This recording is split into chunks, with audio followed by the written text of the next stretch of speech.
All right, we are on to the nervous system. I have to say, out of all the body systems, the nervous system is the one that I am most comfortable with and that I find the most fascinating.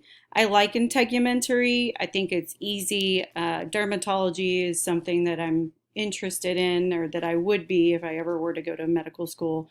But definitely the nervous system is is really interesting, and there's so many different sectors of healthcare that you could go into if you specialized in this, like psychiatry, addiction medicine, or even just basic neurology. So a very, very cool body system. The job is to control. It's the master controlling and communicating system.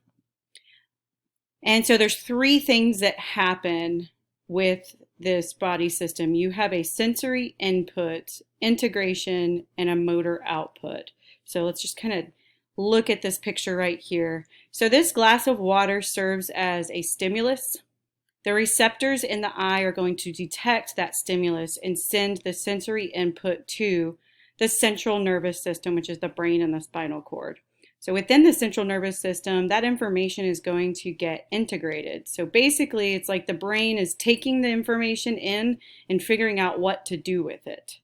Once a decision is made on what to do with it, the information then gets sent out as an output, and it's usually a motor output or it's an output to a gland. So it's not always going to a muscle. It can go to a gland, and then the gland will release a hormone.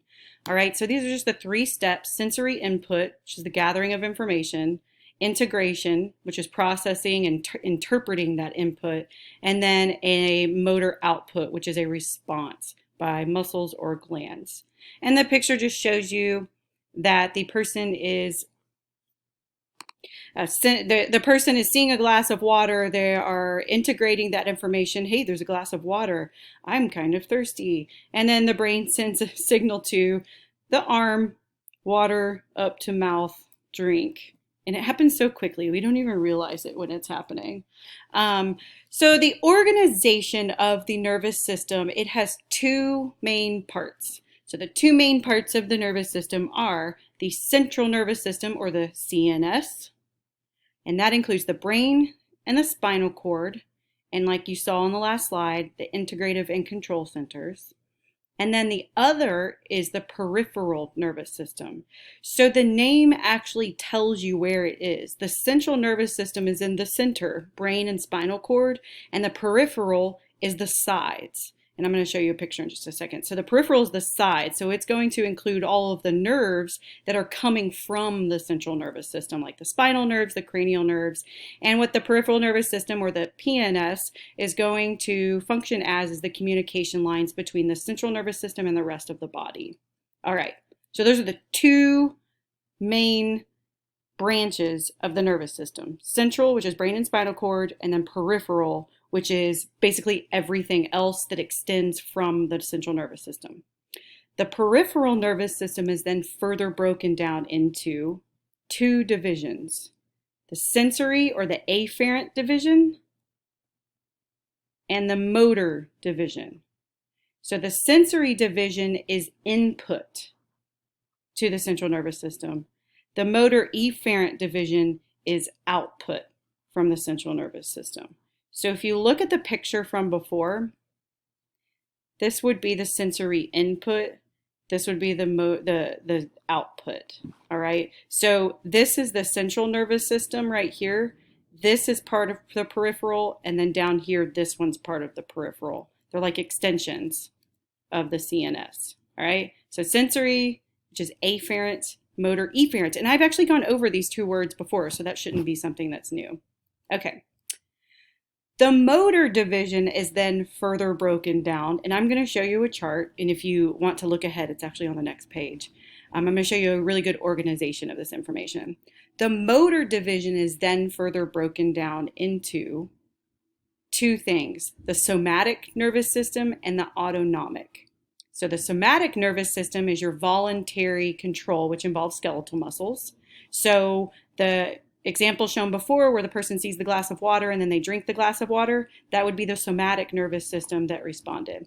The autonomic nervous system, and the way I remember this is it sounds like automatic. Somatic kind of sounds like automatic, but autonomic sounds more like automatic. It's automatic. It's involuntary. You don't think about it. You don't decide for it to happen. In a sense, you do. Your central nervous system is making decisions, but it's not a conscious decision, I guess is what I'm trying to say. So the autonomic nervous system is going to regulate smooth muscles, the heart, and glands. And your smooth muscle is going to be like your digestive tract. Okay? Then your autonomic system is further broken down into two categories, sympathetic and parasympathetic. Sympathetic is going to be your fight or flight response. And then parasympathetic is going to be the exact opposite, which is going to be what happens when you're not in the fight or flight response. So fight or flight, sympathetic nervous system is going to be blood flow increases to the muscles so you can run away from a lion. Pupils dilate so that you can see far distance so you can run away from the lion. Your heart beats faster so that you get more blood and oxygen to your muscles so that you can again run away from the lion. Parasympathetic is when you're relaxed. And so what happens when you're relaxed is your blood is going to leave your skeletal muscles because you're not running away from anything or fighting. I guess I forget the fight part. I guess you could fight the lion if you really want to. So I saw this story on Facebook the other day. It's actually, well, okay, this guy's dog got attacked by an alligator or a crocodile. I think it was an alligator. His dog got attacked by an alligator and he jumped into the water and he wrestled his dog free from the alligator. I would totally do that for my dog.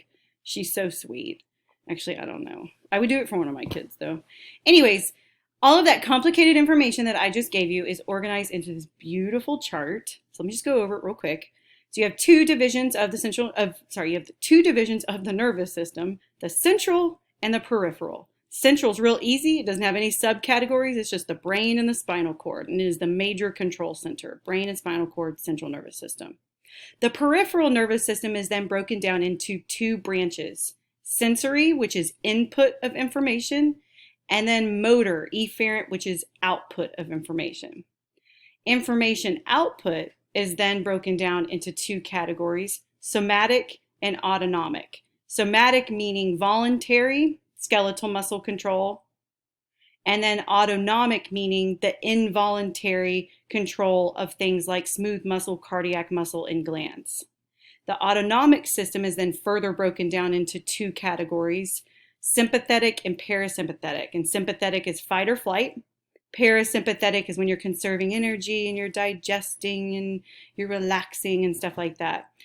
So I always do this exercise in class where I have students activate their parasympathetic nervous system, and you actually feel yourself relax and get kind of lightheaded.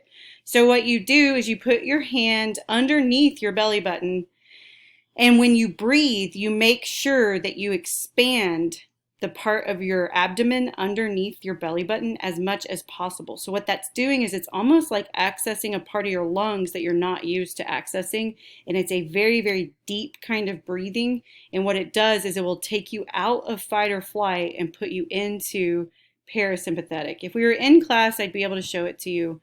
When we get back on campus, which we just are, in August, we're just going to. You can come by my classroom. I can totally show you how to do the breathing exercise because I'm sure someone's going to actually do that. All right, so now that we've got all those divisions and subdivisions of the subdivisions talked about, let's go into the actual anatomy of the central nervous system and the brain. All right, so these are the major regions, the four major regions of the brain: the cerebral hemispheres, the diencephalon, the brainstem, and the cerebellum. All right, so we're going to go through each one of these major regions and kind of break apart what other like subparts they have and what the jobs are.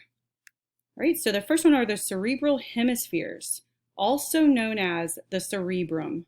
And that's kind of hard to remember because you have cerebral hemisphere, cerebrum, and cerebellum. So it's really important to recognize cerebellum is not a part of this. This is the cerebral hemispheres and the cerebrum. And it's hemispheres because there's a left and right side. The corpus callosum is the large fiber tract that connects the two hemispheres. So if you think of two pieces, two brain pieces, this is the large fiber that actually keeps them together. The lobes are the major regions of the cerebrum, and I'm going to go through those in a minute. And they're named for the cranial bones. I guess it's just the bones that are underneath them. And that doesn't really matter that much, but I guess that's important to note. You have the parietal, the frontal, the occipital, and the temporal lobes. And I'm going to go through each one of those and what their job is in a minute. The cerebrum is responsible for motor and sensory function. And I'm sure you've already heard this at some point in your life, but the right part of your brain, the right hemisphere, is going to control the left side of your body, and the left side of your brain is going to control the right side of your body. Right, and here's a picture of the 4 lobes of the cerebral. Ooh, now you're seeing cortex. So cerebral hemisphere, cerebrum, and cerebral cortex. All of those are interchangeable words, which is kind of confusing, but it is what it is. All right, so these are the 4 lobes, and you have a little bit that's worked in here, so a couple of extra things. So the frontal lobe is going to be your executive functions: thinking, planning, organizing, problem solving, emotions, behavioral control, and personality. So this is supposed to be kind of your higher level part of your brain. The motor cortex and sensory cortex have been kind of thrown in there. The motor cortex, since it's kind of like a sliver, it's not really called a lobe, so it wasn't mentioned a minute ago, but it is still important. So this is responsible for movement. Sensory cortex is responsible for sensations. And so that can include things like touch, pain, temperature. So if you're like, I'm hot, I'm cold, it's actually your sensory cortex that's detecting that. And then also the orientation of your body in the space that it's in. So kind of like the orientation of where your body is. The parietal lobe is perception. I would call this a little higher order, higher thinking also. Making sense of the world, arithmetic, and spelling. The occipital lobe is for vision. It's kind of a big lobe for just vision. It's interesting to me. And then the temporal lobe is for memory, understanding, and language. So really, if you think of it, the entire cerebrum is what makes us highly intelligent, a highly intelligent species. All right, so I'm still on cerebral cortex, which is also known as the cerebral hemispheres, also known as the cerebrum. There is what's called gray matter. So if you took a slice of someone's, so what kind of a slice would that be? What kind of a plane would that be? Remember, we had sagittal. This would be a frontal. So if you're cutting the front off of something and looking at it, so this would be the frontal plane. So we're using concepts that we learned before. That's so cool. All right, so we have gray matter, and then we have white matter. All right, and then you have what's called the executive suite, which is the conscious mind. So gray matter is what's considered your conscious mind. And so I want to go through each part of that. So if you look at all that gray matter, it's gray matter, and that's gray matter on the left and right side. This is actually what each part is responsible for. And so I'm not going to name all of these, you can read, but each part is responsible for. And you notice that some body parts are bigger than others. Okay, and so this is something that's called a homunculus. It's called a homunculus. And so what a homunculus is it's a distorted representation of the human body, and it's based off of a neurological map of the areas. And it pretty much, the reason why they're different sizes is because it's representing the proportions of the brain that's dedicated to that body part. So if you think about it, it actually does, it actually makes sense. So right here, like your shoulder, you don't have as much like touch receptors in your shoulder like you do in your hands, because your shoulder, the purpose of it isn't for touching things. So that's kind of why the hand is a lot bigger, because you have more receptors in your hand than you actually do in your shoulder, and that makes sense. If something touches you on the hand, you actually feel it to a greater intensity than you do if something touches you on the shoulder. So I think these things are really, really interesting. All right, the next part that we're going to look at is called the diencephalon, also known as the interbrain. And so there's three main structures of the diencephalon, the interbrain. The thalamus, which is a relay station for incoming information. So it's kind of like a triage. You know, you go to a triage at a hospital. You go to the hospital, they take a bunch of questions from you, then they figure out where they're going to send you. So that's kind of like what the thalamus is. The hypothalamus, I love the hypothalamus. It does so much. It's so teeny tiny too. I'll show you a picture in a second, but it does so much. The hypothalamus regulates the entire endocrine system. Endocrine is my second favorite body system, by the way, and we're going to do that on Monday. It's actually the last body system we're going to do, and it's pretty interesting.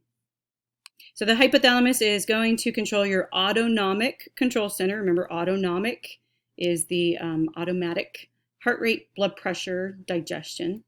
Emotional response, it's from your limbic system. Limbic system is the part of your brain that's responsible for emotional response. Body temperature regulation, so sweating, shivering. Regulate food intake. It regulates food intake. I eat too much, so my hypothalamus must not be working very well. No, that's actually a hormonal thing. So you have a hormone that actually signals when you're full. And some people, it's like really off. And so that hormone is called leptin. So if your leptin levels are low, it doesn't signal your hypothalamus that you've eaten enough and that you just keep eating. All right, sleep-wake cycles. Hypothalamus is going to control that. And then it's going to control, like I said, the endocrine system. And we're going to learn all about the pituitary gland a little bit later. Just so you know, the hypothalamus is so important. And then you have the epithalamus, which is also known as the pineal gland. And the pineal gland is going to regulate the sleep-wake cycle. Along with the hypothalamus, the pineal gland is going to release melatonin. And I'm sure a lot of you probably also take melatonin at night. It works really, really good. I take it every night, except if you haven't taken it for a long time and then you take it, you have like super intense, vivid dreams. It's kind of crazy. All right, so here are these structures right here. You can see they're teeny tiny. Thalamus, remember, is the relay station. Hypothalamus has like a ton of jobs. Pituitary gland is what the hypothalamus controls, and pituitary gland is going to control the endocrine system. And then pineal gland is going to control the sleep-wake cycle and is going to release melatonin. This is crazy. I mean, we're just kind of brushing the surface of the nervous system. We could go into all these different things. And in some programs, some college programs, the anatomy course actually does require you to go into all of these different things, but we're not going to. Because if I overload you with information, then that reduces the meaning of the information. So I'm just going to give you just enough information to where it will still have meaning. All right, and so I just wanted to show you all of the different ones, but I'm just picking out a few that are my faves and that I think are they're all important, but the ones that I think are the most important to know first if you're learning anatomy. All right, and then the next structure, the third structure that we're going to cover is the brainstem. The brainstem is going to have three parts. And if you kind of follow my cursor here, the midbrain, the pons, and the medulla. And the brainstem is really responsible for those basic automatic behaviors for survival. And so as you can see here, the midbrain is going to control vision, hearing, reflex. The pons controls breathing. And the medulla, also known as the medulla oblongata, is going to control heart rate, blood pressure, breathing, swallowing, vomiting, coughing, and sneezing. And other parts of the body, like the hypothalamus, can also have a little bit of a control on heart rate and blood pressure. So it's kind of an approach where there's different parts of the brain controlling different parts of the brain controlling the same thing. So the medulla oblongata is going to just control real basic heart rate and blood pressure, and then the hypothalamus is going to kind of help out with that. So just to kind of explain that. All right, this is another frontal cut of the brain where you can see the thalamus. There we go. I wanted to show you this right here. All right, the spinal cord, the pons and the midbrain, the pons and the medulla. All right, so it kind of looks like that. Midbrain, pons, medulla, and then this is looking at it from the front view, midbrain, pons, and medulla. All right, the last one is the cerebellum. And what I really like about the cerebellum is that it's really easy to find if you're doing a dissection. And I'll show it to you in just a second when you actually cut. When you cut it, well, you can see in the picture here on your notes, when you cut it, it looks like when you do a sagittal cut, it looks like a snowflake to me. I always thought of it as the snowflake. So whenever I was taking an anatomy test, I'd look for the snowflake first, and I'm like, that's the cerebellum. All right, so its job is for balance, equilibrium, and timing of skeletal muscle activity.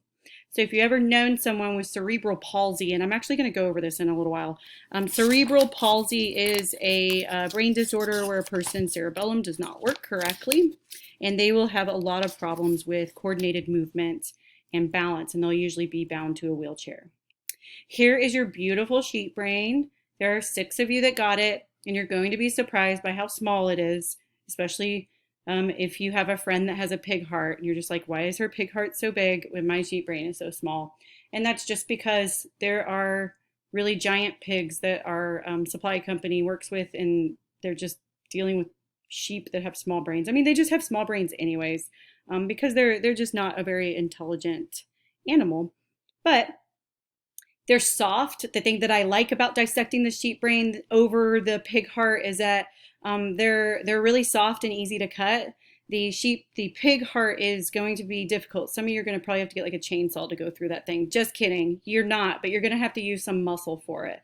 But I do like this one because it is delicate and soft and you can cut easily. And so you're going to be identifying, those of you that have the sheep brain, I'm going to need you, this is a really great reference for identifying the parts of the sheep brain. So if you want to take a picture of this real quick, you can use that later. I mean, obviously you could find it with a Google search because that's how I found this picture. But this would probably be a good place to start.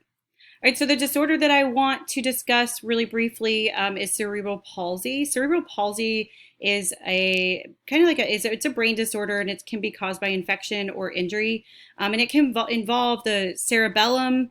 It can involve other parts of the brain, but what I'm going to do is I want to show you a video. We can get it to play. What is cerebral palsy? And then I'm probably going to move it around, so you're not going to watch the entire thing. CP is a collection of disorders caused by abnormal brain development or damage to the brain around the time of birth or early in life. Cerebral palsy is a motor disability, meaning it affects a person's ability to move and maintain balance and posture. When a person and a family hears that information for the first time, that can be devastating. Then from there, it's time to kind of pick up the pieces and say, okay, this is the situation. Now what are we going to do about that? So when families come to see me or me as part of a multidisciplinary clinic, then we can say, okay, you know that you have cerebral palsy. Let's make sure that you understand what cerebral palsy means. What causes cerebral palsy? Some causes of cerebral palsy include bleeding in the brain, infections of the brain, including meningitis or encephalitis, seizures at birth or in the first month, certain genetic conditions. In some cases, healthcare providers are unable to determine the cause of a child's cerebral palsy. In the beginning, cerebral palsy is diagnosed primarily based on the physical findings, but we know that cerebral palsy is a diagnosis that relates to some problem with the brain and some injury that happened to the brain or some abnormality with or difference in how the brain was formed. CP is a permanent condition, but it's not progressive. That means that the brain damage can't be reversed, but it won't get worse. But abnormal muscle tone or motor control can shorten muscles and deform bones.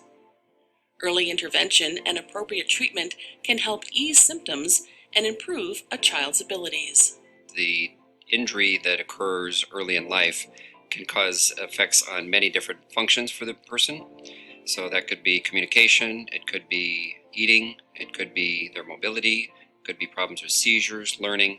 So all of those things can be present, or maybe only a few of them. An average of 1 in 323 children in the U.S. have CP, making it the most common motor disability in childhood.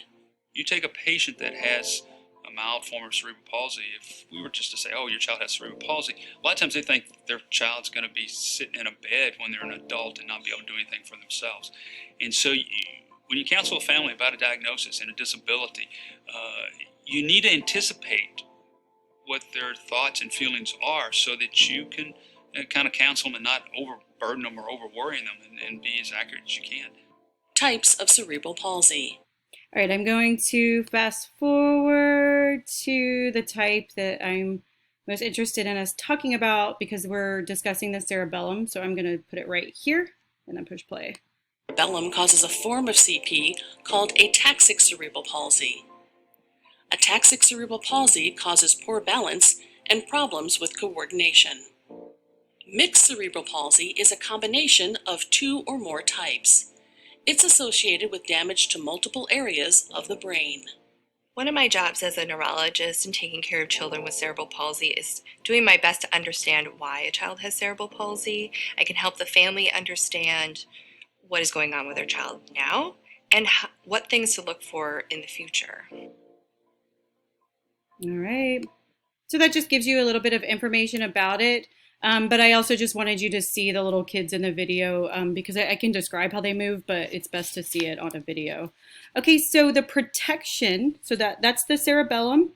Those are the four main parts we talked about. Let's talk about the protection of the central nervous system. So you have something called meninges. The meninges are connective tissue that cover the central nervous system structures.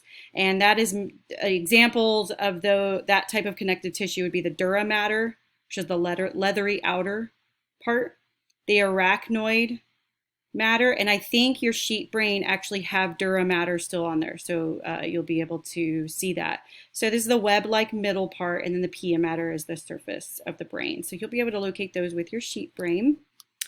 The cerebrospinal fluid, or CSF, is a watery cushion that protects the nervous system from trauma. And so this is a really good picture that shows you, so here's the brain down here. You have the bone, like the skull, and then you have your dura mater, arachnoid, and then pia mater. And so it's just kind of like a nice protection for it. All right, and then this picture right here is showing you the brain, and it's showing you the dura mater, but then it's also, what I want you to see here is the cerebrospinal fluid, that it's like a fluid. So the brain is like suspended in this fluid right here. Right, so that's the cerebrospinal fluid.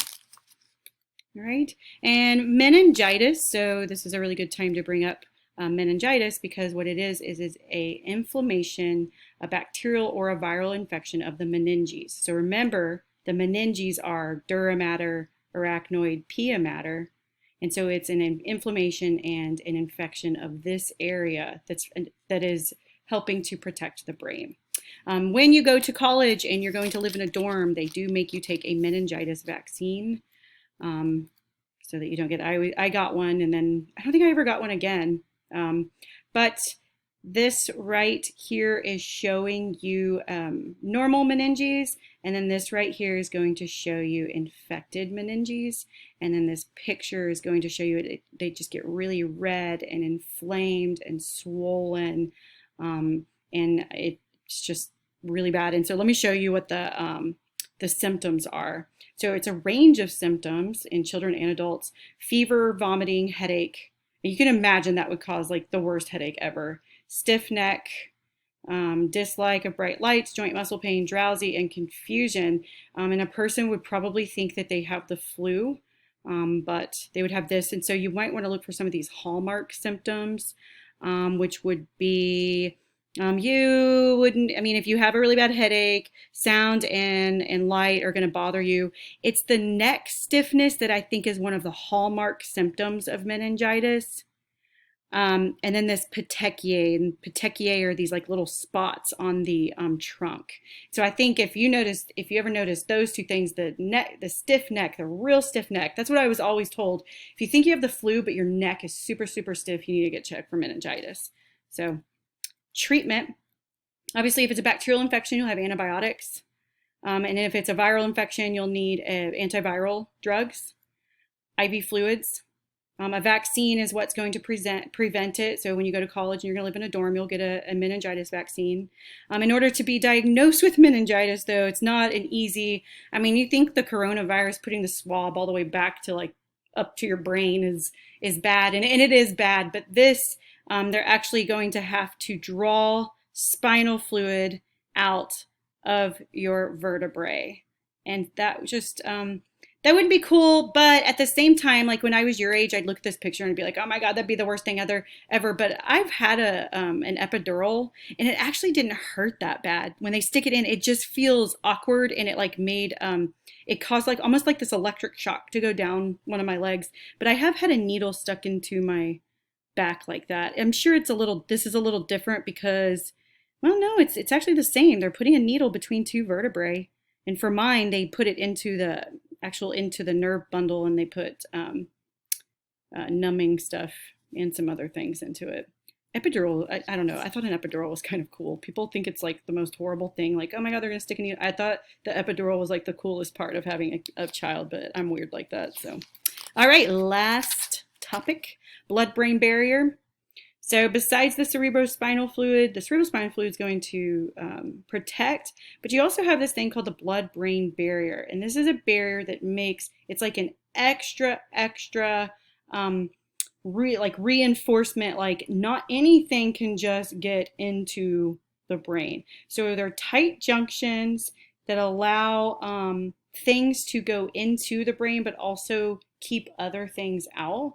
So when you hear of drugs that are like controlled substances, those types of drugs are going to be able to get into the brain and cause a change in the brain, which can cause a change in mood. So drugs like, I'm trying to think of some. So drugs like penicillin, which is an antibiotic, is not going to be able to pass the blood-brain barrier and doesn't really have any like psychotropic effects. So psychotropic meaning effects on your mood, how you feel. Things like nicotine, alcohol, and caffeine can pass the blood-brain barrier. And it depends on is the molecule. So kind of like really small hydrophobic molecules can pass through a cell membrane. There's certain properties that a drug or a chemical has that allows it to pass through the blood-brain barrier. But you can assure if you have a psychotropic effect, a psychological effect on mood, that means that drug has passed the blood-brain barrier. Okay, and then that says blood-brain barrier up at the top. You already have it on your paper, so it doesn't matter that it's cut off. So what cannot pass? Urea, toxins, proteins, white blood cells, bacteria, most drugs. What can pass? Water, glucose. That's good news. Your brain needs glucose. Amino acids. Now, amino acids can pass and then be formed into proteins. Gases, fat-soluble substances, anesthetics, alcohol, nicotine, caffeine, and then other drugs that affect mood. All right. Ooh, that's actually all I have for you. I went through that list really quickly. All right, so tomorrow we will be looking at the functioning of a neuron. Today, what you're going to do is the reaction lab, and I will have already explained that during the Zoom call. And this is when you're going to use your ruler.